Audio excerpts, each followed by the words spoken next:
What's the matter with the clothes I'm wearing? Can't you tell that your tie's too wide? Big Billy Joel fan, are you, Sean? I wouldn't say big, but I know Billy Joel. You know Billy Joel, you know who he is? Oh yeah. Good. Yeah, I listened to it on tape at one point in my life. Cassette? Yes. Look at you. You are an old soul. I am. Oh, man. We are back. Excited to be here. TUC 24 is going amazing. Man, what a great day so far. Yeah, I think I stopped sweating. I don't know if that's a good thing or a bad thing. It's a bad thing. It's a bad thing. Okay. I should probably look into that. Yes. But we have Scott with us. So Scott, real quick, just have you do a quick introduction. Give us your name, who you're with, and what you do. Okay. My name is Scott Graham. I'm with ETM Surveying and Mapping in Jacksonville, Florida. I'm the vice president and chief surveyor of the survey program up there. Very cool. And, I guess my biggest claim to fame with the company is about 4 years ago. I was responsible for setting up our UAS processes. There you go. So it's been a lot of fun. That's a big deal. And I'm sure it's just exploded after that. It has, and it's been geeking me out ever since. Really? Yeah. Yeah. But you know what's interesting? As we get older, right? Like I know a lot of people, I think you and I are probably about the same age, but it'd be easy to not allow yourself to embrace that technology. And a lot of older surveyors do just that. Absolutely. So I think that we're kind of in the minority. We'll include Sean too. I don't know about a lot. I think it's a half 50-50 split. I think half of the community loves the new stuff and is always on it, and the other half is in trouble. Is just stuck in this because they know how to use it and can't get to the next step because of either the amount of training that they think they need to have or the learning curve or whatever it is. Yeah, and they're a little bit older. They're probably thinking, I'm going to retire in 5 years. Why should I invest in this? Yeah, I mean, you got a box of things that and if that box is full, you can't stuff more in it. You got to take something out, or you just be happy with how it is. What's with you and the analogies lately? It's just where my head's at. Oh my goodness. So tell us about your company a little bit. Well, it's a combination engineering and surveying firm. Is the way it was started. They've expanded. We have land development, landscape architecture, land planning. We do a lot of multi family community planning. Just a lot of large scale greenfield work. I myself, my background is more in the public transportation side. Got it. Which is why I was originally brought into the company, was to help that side of the business expand and grow that, which we've done very well. Awesome. And good job. After that was done, I got to go play with the UASs. It's a lot of fun. Never look back. Yeah. Do you guys have dry or autonomous vehicles here? There's some testing going on in Florida, but I don't think there's anything on the road. There might be a couple municipalities around the state that have some running. Dabbling in it a little bit. I believe so, yeah. Yeah, I was just I know curious. Jacksonville has what they call an innovation district that they started a couple of years ago. That's one of the things that they want to try to bring in and test. I don't know if they've actually done that yet. Sure. Yeah. Things are changing. It is. Things are changing, buddy. You just took your first Waymo the other week. Last week. Still talking about it. It was amazing. Everybody I meet, I tell them about Waymo now. Free plug. Don't get used to it. So what do you think about the show here, TUC 24? I love it. Is this your first time here? It's not. No, I came probably about 7-8 years ago for the first time. I was we had gotten into terrestrial scanning and that was Topodot was one of the first programs that we wanted to bring into the company to help extract the data.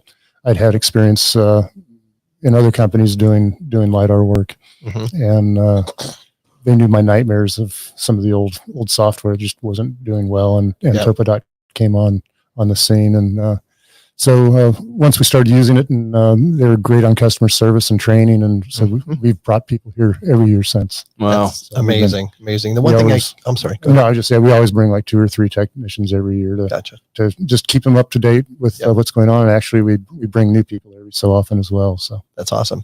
The thing is, they actually listen to their customers or their clients. Like, when you have an issue, they're quick to react and work very diligently to solve those issues. They do. And, we give them an idea for a new tool and why we need it. And Yep. They also see how other people could use the same tool for possibly other things, maybe not the same thing we're using it for, and they'll put it in a beta release. They'll get us a tool, and additionally, if we have issues trying to use the existing program, if there's some tools that aren't working right or we don't understand, you can get online with them. You can get on the phone with them. You can go onto the website. They have great tool library on the website to really help. So yeah, customer service has been Ted's claim to fame over the years, and we really appreciate that. Yeah, he does a great job with that for sure. I mean, arguably, I guess, but they've established themselves as basically the industry standard for extraction. Yeah. Right. I mean, they've done really, really well. Sure. So what are you actually using Topodot yourself, or do you hire people to use Topodot? I don't use it any longer. I did. Yeah. I did. It was one of those situations when I talked the company into terrestrial scanning. They said, "Okay, we'll buy it. Yeah. Now go make money with it." There you go. And so I learned Topodot fairly quickly, but no, we have a group of probably about 8 or 9 technicians now company-wide that are all Topodot users. Yep. We probably have at least 4 instances of it running all day, every day. Yep. We do probably, I would say about 90% of the work that goes out of our office is all touched by LiDAR in one way, shape, or form. Oh, wow. We're doing terrestrial, we're doing aerial. Yep. We just checked out the new Navis Geoholics system with the walkable. Yeah, what do you think of that? It's impressive stuff. It's pretty cool, and the data is pretty clean, actually. It is. It's very clean. We put it into a very, very target-rich environment, if you will. It was. I can talk about it a little bit, but we were doing part of the Jacksonville Jaguar Stadium renovation, and cool. We had a section in there where we needed to augment some data that we had terrestrially scanned, and the Navis rep was kind enough to bring the unit up and let us demo it out, and that's where we took it. Yeah, and the data was very impressive. Yeah, so it was able to fill in what we needed, and opened our eyes to a new technology that we're going to try to hopefully add to our toolbox one of these days. Yeah, and you also look like you just stepped out of Tron when you're wearing it. Right. It's a conversation starter for sure. Or is that a camera? Yeah, or if it freaks people out and they don't want to be anywhere part of it. Yeah, luckily there weren't too many people around, but the ones that were we got some stares. Yeah. It's like I don't know whether to be excited or scared. Yeah. I mean, it's interesting you were talking about the different ways you guys are, collecting data, and we just had Russ on from Langen, and those guys are kind of doing the same thing. Just essentially scanning everything, one way, shape, or another. Yeah, and that's where we're at, as an industry for sure. Well, data is everything, and it's just as Ted talks about, and that's where I learned it was. There's value to be had from a point cloud, and our engineers in-house are learning that, as well as some of our clients, that when they know that we've scanned something, they know that they can call us up and we don't have to go back to the field. We can just go back into the data and usually get everything that they need. Yep. Yeah. That's so amazing. Are you scanning like Alta surveys and stuff like that? Alta surveys, we're doing, we do a lot of intersection improvement work. So we're scanning the intersections, do a lot of greenfield work. So we're flying the UAS for the greenfield projects. Actually do some road work. We don't fly over the roads. We fly alongside of them, though. But our overlap, we get great LiDAR value there. And we can do large chunks of land and large chunks of roadway in a very short period of time compared to driving it or doing it terrestrially. A good friend of ours in Phoenix, he's one man show basically. Okay. But he's on the cutting edge of technology, and he's like, I have this workflow. He's like, I'll have my GPS or robot, depending on what the situation is. I'll hit the property corners or the control, conventionally. I'll fly it with my drone, set a few targets, and then I'll run the terrestrial scanner around it. And he's just got this massive amount of data. Like you said, definitely saves on having to go back and pick up things that might have been missed or whatever. But it's incredible. Yeah, it is. Compared to like what it was like you and I first started, right? Oh my God.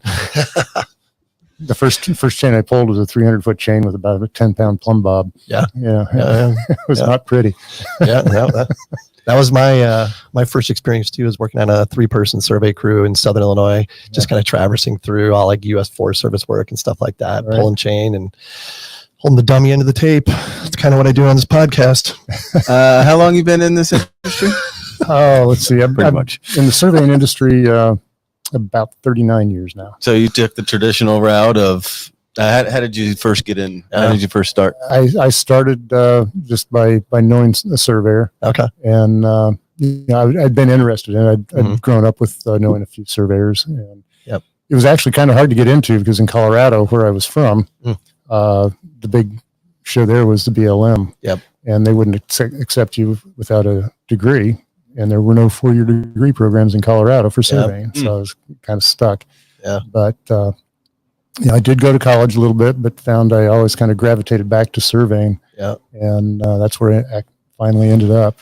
And I surveyed for a couple of years in Colorado, but then a gentleman I worked with out there had a friend in Florida, said, he's just starting a company. Why don't you, they can keep you busy down there. Why don't you go check it out? So I did. I've been here ever since. Never looked back. Never looked back. That's cool. Yeah. But, So in Florida, I'm getting off topic just a little bit, but does Florida have a 4-year degree requirement or no? They do. They do. Yep. Okay. Yeah, they didn't when I first So came. you like I grandfathered in. I Yeah. grandfathered That's in. kind of I how was- it was for me in Illinois. I started surveying in earnest in 1986. Yep. And then I was in Florida at the end of 86. And with their program at the time, I could get a license with 8 years of experience. Yep. And that's what I worked toward. And then I grandfathered in, I think it was in 1999, 2000, they changed that. Yep. Which, it's been a good thing. I fully support the 4-year Pros and degree cons, program. right? There is. For sure. But the recession hit us harder than the 4-year degree program did. Yeah. So, Yeah. That's Poor timing on that, right? Yeah. People blame the 4-year degree program for lack of personnel, but it was more the recession, I think. Yeah, for sure. And the Florida has 3 programs that offer a 4-year degree? Is that what I think that's what I understood. I Yeah. believe so. There's the UF and then FAU, and then I heard Florida International or something? Florida Everglades, I think. Oh, okay. I think it is. Yeah. Yeah, so it's a bonus when your state requires it, and there's a university in the state that It offers it. certainly helps. It does. Yeah. Well, yeah. I mean, my opinion is if you're going to require it, you should at least have a program that one offers program in the state or, that can offer or that. at least like a state touching it, like You something. can't tell me you want them to survey here and then say, "Oh, you got to go to Illinois for a degree." Though. Exactly. Yeah, exactly. What else? What are you excited about? Oh wow. Well, just I think survey wise, just the technology that's out there. Yeah. I mean, just and the different ways we can use the tools that we have. I mean, there's just a lot of opportunity, I think, in the survey industry now with the explosion of, I think on the GIS side, it's the digital twins, the need for data and quality data. Reality capture. Yeah. Yeah, it's really something that I think if surveyors start embracing it more, it doesn't have to be survey grade for surveyors to do it. Yep. And Good point. I think that we know how to measure properly and we know how to QC properly, where other people I don't think necessarily do because they weren't taught that. Yeah. And I think that's the biggest plus for our industry is that we know how to give you the quality that you're asking for. And it's not a guess. Yeah. Well said. Yeah, love that. Anything else there, Sean? Just real Glad quick you on woke on the elevator speech for ETM. Like, what's the you kind of gave us a little bit. What's the how was the culture like at the company? My marketing people are applauding you right now I got to give you a little bit of because a I shot. have not practiced this well. But actually, the culture of our company has really grown dramatically into just an amazing place to. Our moniker is it's an amazing place to build a career and to have and have a future and advance your career. Love that. So we've really I am one of the shareholders in the company, minor, but we've really embraced bringing in, making sure that we have a succession plan for all of our people, Nice. all of our Employee owned, obviously. Yep. Nice. Yep. And we're call it privately owned. We're not one of the private equity buyout firms. We own ourselves, but we go through a lot of pains to include all the employees in the decision-making process, showing them a career path, helping them along with that career path, giving them the training.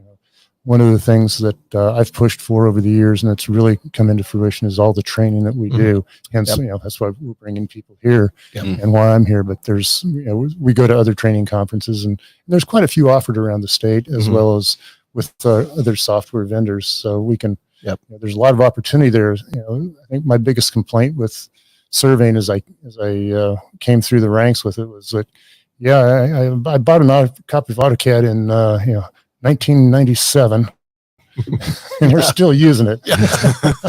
You gotta advance with it. 100%. Well, it sounds like ETM's a great company for that. And there's not a lot of companies that invest in their employees like that. So, there aren't. And you have to, this day and age, if you're not investing in your employees and, offering training on the latest and greatest, you're just going to get left behind, and that's going to happen fast. And they're going to leave you too. Yeah. They're going to want something more. It's the key to growth in this market. So I agree. Well, hey, thank you for your time, Scott. It's been a appreciate great it. conversation. Absolutely. Great. Really Just enjoyed it. stop by. Enjoy the rest of the show. Yeah. Thank you very much. Yep.